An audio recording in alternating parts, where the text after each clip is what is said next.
And let's start with the biggest match: Ermes Gasparini versus Levan Saginashvili. Levan is someone who I think this year he's competing 2 times. Engin said maybe even 3 times, but he cannot really. People say he doesn't compete often, but he cannot really compete that much because of his level of arm wrestling and pay per view.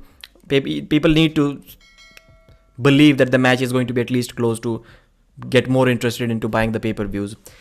Does Ermes have any chance against Levan? I personally believe that this is going to be Levan's toughest super match. I think he has had 6 super matches, I guess. This is going to be his toughest one. What do you think about that? So I did a review on somebody else's channel the other day, and we went through it on Brandon Allen's. Yeah. And the general consensus out there by the arm wrestling public is that Ermes has no shot. I disagree. I think he has a shot. I think it's an outside shot. It's the silver bullet, right? It's the Travis Bajan. Like there's a lot of similarities to Ermes and Travis. Great post, amazing back pressure, strong hand, makes you hold on to him, has a great cup to go along with it, and he's fast. Levan's components in arm wrestling are so shored up everywhere. I said it. I think that Ermes has the best chance. Obviously, we know what happened prior, but I think Ermes has a solid chance of breaking Levan's round win streak. Like Levan hasn't lost a round in how long? Years. Yeah. I think it's a really outside shot for Ermes to win the match. I think it is a great chance for Ermes to be the first guy to steal a round. Yeah. And I think it's going to come down to wrist rise and where the hand is set. Ermes doesn't have the longer lever, doesn't have any component that's bigger or stronger than Levan, except for maybe back pressure and maybe rise, but I doubt it. So really it comes down to where's Levan going to grab the straps? If he grabs him whole hand or if he dumps against him and Ermes matches the top and gets the hit, we could see a finished top roll quickly. I don't see an instance where Levan lets that happen twice.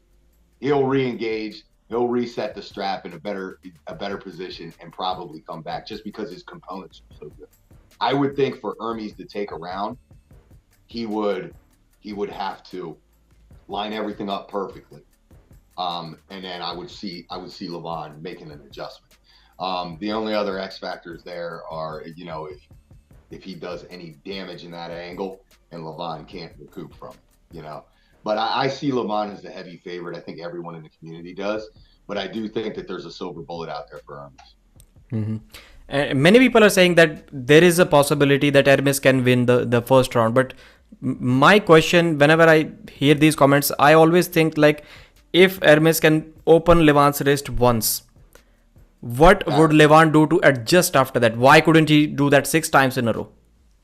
Well, that's kind of what I'm saying. Like if Ermes can get that top roll and create some form of damage, and when I say damage, I don't mean structural injury.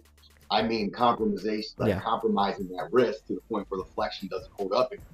The tricky part of that is, if Ermes is winning round 1 or an early round, I see him doing it fast. And that's the tricky part. Like if you get top rolled fast and it's like that, like, yeah, your wrist was compromised, but it wasn't held there. Like, that's why like choosing to fight in certain positions is very strategic. The guy who gets top rolled and fights like this in round 1 never gets his wrist back. But if you get top rolled cleanly and you're straight to the pad, we could still see next round you come out with intact wrist flexion. So that's really what it comes down to.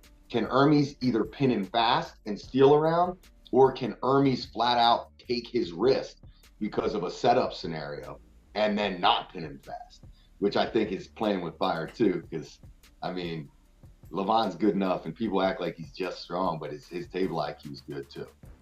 Yeah. And the big question in everyone's mind is, if Dave Chaffee, without even much training or recovery after the Vitali match, if Dave can take Ermes that close to the pad 2-3 times in a match, like why couldn't Levan just close that gap? Levan has to be that much stronger than Dave. But Dave's side pressure with a flat wrist or maybe even with a slightly broken wrist is great. But can Levan do that? If Ermes is able to crack that wrist slightly, can Levan push through like Dave Chaffee?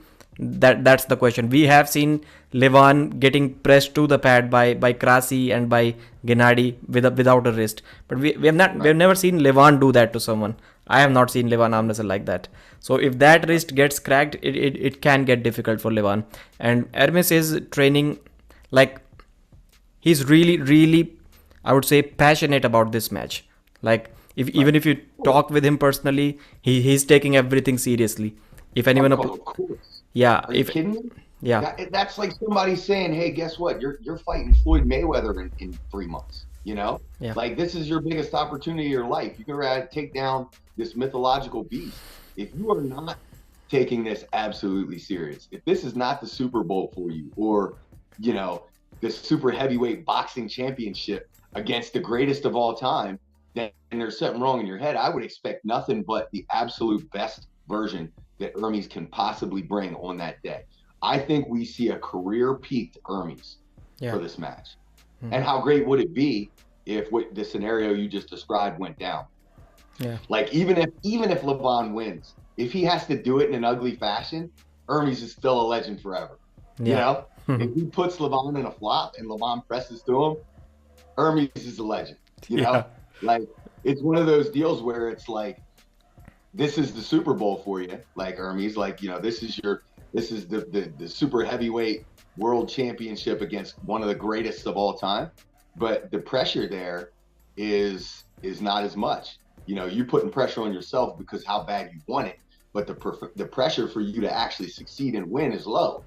So that means that Ermes is probably going to come into this match with 4 or 5 different bullets in his gun. Like we might see Ermes pull a little bit differently in round 2, 3. You might see he's going to try things because you got to throw a Hail Mary every once in a while when you have a shot against the best. So we could see it go to a bunch of weird places. I don't, if Levan wins, like everybody's rooting for the underdog. You kind of want to root for I know you don't root for the underdog, but I kind of do. So I'm rooting for Ermes. And I'm really, because I don't have a dog in a fight, I'm not super passionate about it, I'm rooting more for a good match.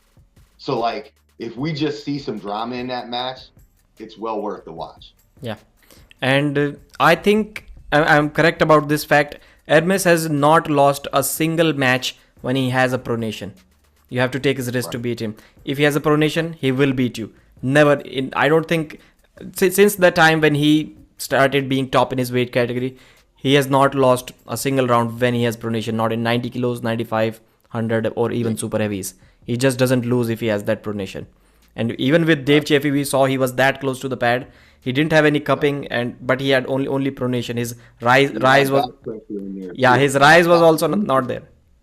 That's a piece of that though. Like I think he's so good at controlling back pressure. Yeah. When he gets his pronation, his elbow's back. Yeah. Like when he's back on the back of the pad. Like I felt like when in that Dave match, I felt like Dave was, because he had success with Vitali in the flop, that was his option too early, Like, and because that's only the second match he's ever done it, I don't think when he chose to go ahead and flop, he didn't have some center controlled correctly. You know what I mean? It was preemptive. And that's also a product of Ermes having one of the best back pressures. It's a combination of the best back pressure and pronation probably in arms. Yeah. So if your elbow's back like that, it's going to be hard to finish. When Ermes lost to Matt in 2019, people were saying that Ermes Gasparini's game is just from center to this side. If it goes even an inch to this side, he's losing. But I've never seen anyone that composed and calm and not under pressure at all, very near to the pad, and even against Dave Chaffee. Devon was in that position, and Devon was absolutely shaking, red line. His eyes were about to pop out when he did that against Dave. Yep. So I think the first round, this is what I think. The styles are different. Vitali was doing the low hand top roll, but I believe the first round can look exactly the same as Vitali versus Levan in 2018. It can stop in the center. And then we may, first time in a long time, we may have to see, we may get to see Levan regripping in a match. Do you think that's a possibility that he may have to regrip? Well, if Ermes takes the top, if Ermes takes the post, Levan's not going to be able. He's not going to be able to regret. So I'm actually thinking Levan. I think Levan's smart enough that he's going to go up there and match his riser in round one. If he matches his riser in round one, we probably won't see any drama. Yeah. That's my thing. Yeah. And Levan is a professional. He does not want to lose a single round. Highly professional athlete. But if we talk about who is more emotionally invested in this match, it is Ermes by far. You can talk to him. I think he's watching the videos as well, whoever is posting about it, and he is ready. He wants to prove everyone wrong. Every single person out there wrong.